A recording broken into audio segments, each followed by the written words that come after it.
In 2014, conservationists were worried about exactly one thing: whether bison would survive their first winter in Romania's Țarcu Mountains. Nobody was thinking about the atmosphere. That's the mood on May 17th, when a truck backed up to a gate in the southern Carpathians, and two children from the village of Armenish stepped forward to open its door. Behind that door, 17 European bison, a species that hadn't set foot on Romanian soil in 200 years. Most of the villagers watching had only ever seen one in a photograph. The village priest blessed the animals before the door opened. That night, Armenish threw a party. 12 years later, that population had grown far past anyone's early projections. But the population wasn't the only surprise. The real surprise was what all that growth turned out to be doing to the mountain around it, without anyone asking them to. A grown male European bison can weigh close to a ton, all of it carried on legs built for forest, not open plain. It's taller at the shoulder than its American cousin, but leaner, built to slip between trees where a heavier animal would get stuck. In winter, when the ground freezes over, it paws through snow and frozen earth to reach the grass buried underneath. The hump riding over its shoulders is pure muscle, built to carry the weight of a head heavy enough to still swing horns through brush. Just before the war, more than 700 bison lived in Poland's Białowieża forest. Soldiers shot them by the hundreds during the First World War, for meat and for sport. By the start of 1919, only 4 remained. That April, rangers searching the forest found the remains of the very last one. It left conservationists watching a species slide toward extinction in real time. The only wild bison left anywhere were a small, isolated population in the Caucasus Mountains, between the Black and Caspian Seas, and nobody knew how much longer they'd last. In 1923, in Paris, a Polish zoologist named Jan Stoltzman stood up at the First International Congress for Nature Conservation and proposed something nobody else was doing at the time: track every surviving bison by hand and manage their breeding across borders before it was too late. Within the year, a small international society had formed around his plan, coordinating zoos across Germany and Poland that were holding on to the last captive animals. 4 years later, in 1927, a poacher in the Caucasus Mountains killed what turned out to be the last wild European bison. By then, Stoltzman's effort was already the only reason the species had somewhere left to go. What remained? 54 European bison, scattered across a handful of zoos, all descended from the same shrinking gene pool. For the next several decades, nowhere in Europe did anything play the role bison had played for thousands of years. No grazing to keep grass from choking out smaller plants. No wallowing to turn hard earth into a home for insects. No bark stripped from trees to let light reach the forest floor.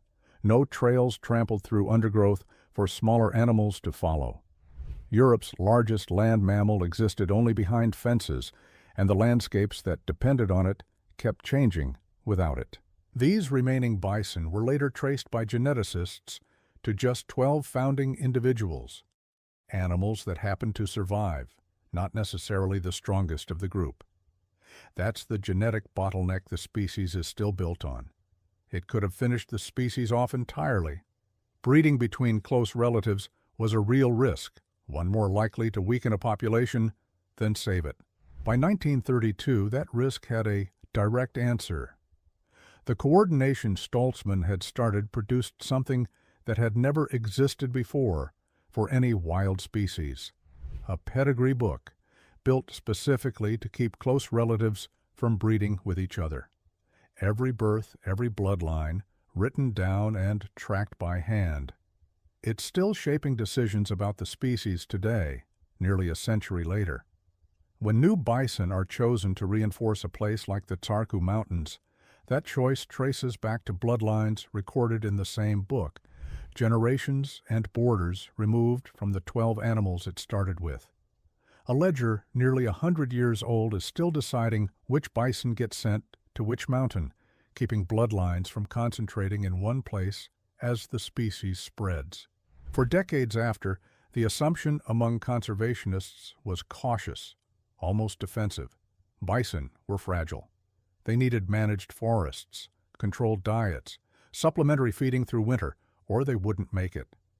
Reintroducing them anywhere meant reintroducing the babysitting that came with them. So when Rewilding Europe and WWF Romania proposed releasing bison into the Tarcu Mountains at a scale no one had attempted before, the caution in the room wasn't paranoia. It was a century of watching how thin this species' margin really was. In 2014, those 17 bison, sourced from breeding centers across Europe, were not a large safety margin. A harsh winter could have ended it, or a disease moving fast through a population this closely related.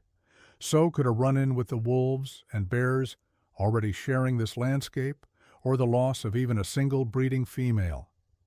Any one of those, and the attempt could have ended before it started. More bison did arrive the following year and almost every year after, but that first winter, the herd was on its own. By 2021, more than 100 bison had been translocated here. The largest bison reintroduction ever attempted in Europe, inside a protected zone spanning 59,000 hectares. That's about the size of Zion National Park, and it's just one piece of a wider rewilding landscape covering 1.4 million hectares, roughly the size of Connecticut. Rangers still put out hay and mineral supplements during hard winters, especially while newly arrived animals acclimatize. That's a real question worth sitting with.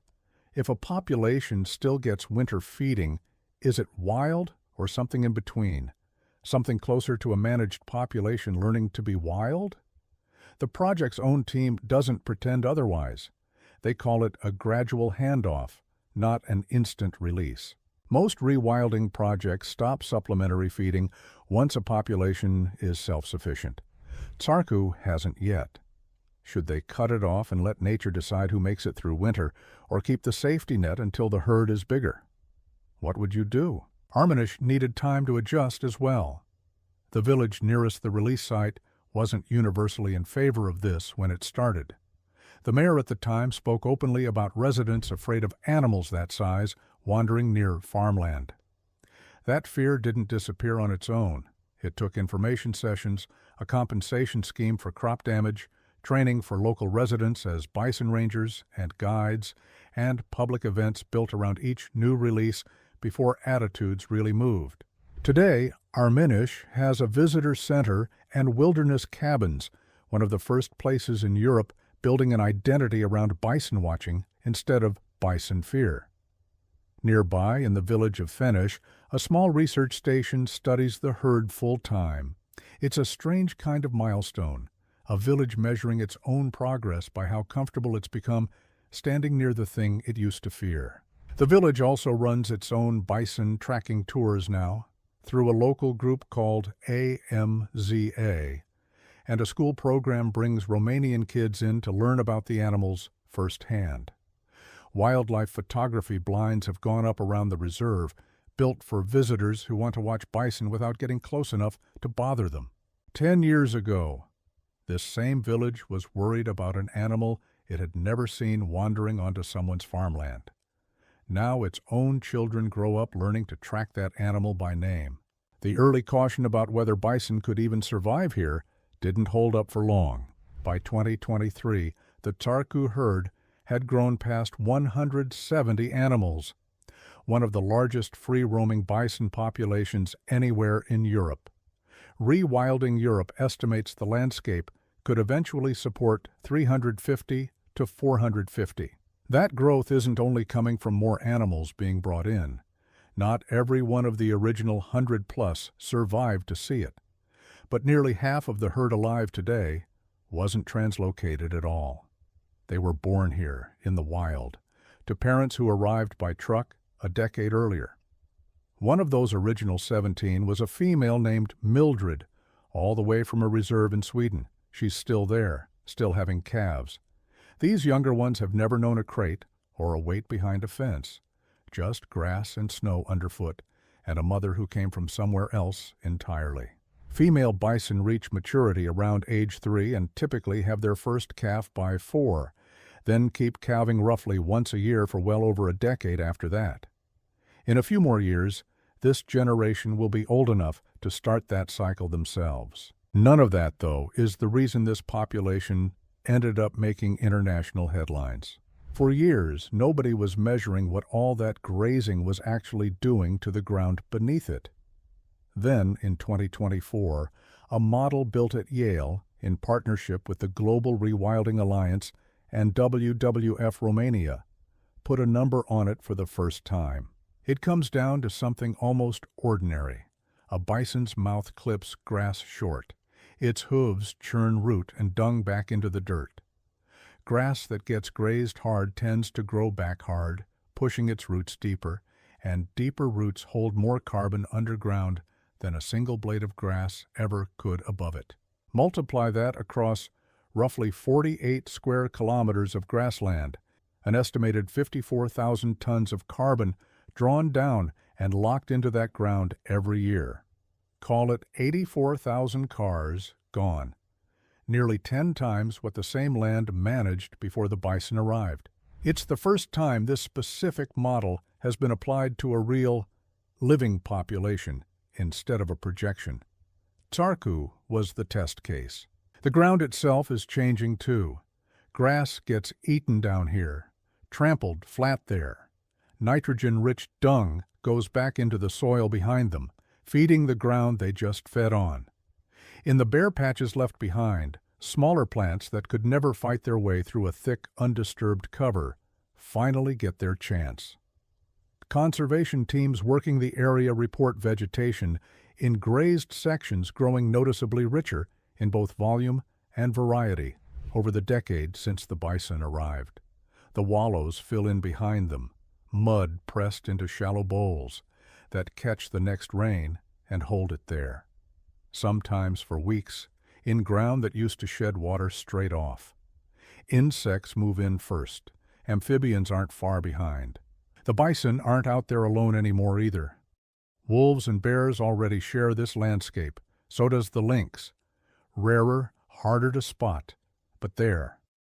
A wolf's tracks pressed into the same mud as a bison's a few meters apart, evidence that the whole neighborhood is moving back in behind them. Predators, scavengers, seeds carried off and dropped miles from where they started. A reintroduction that began as one species is quietly becoming an entire system, rebuilding itself. Rangers had a way to check exactly how far.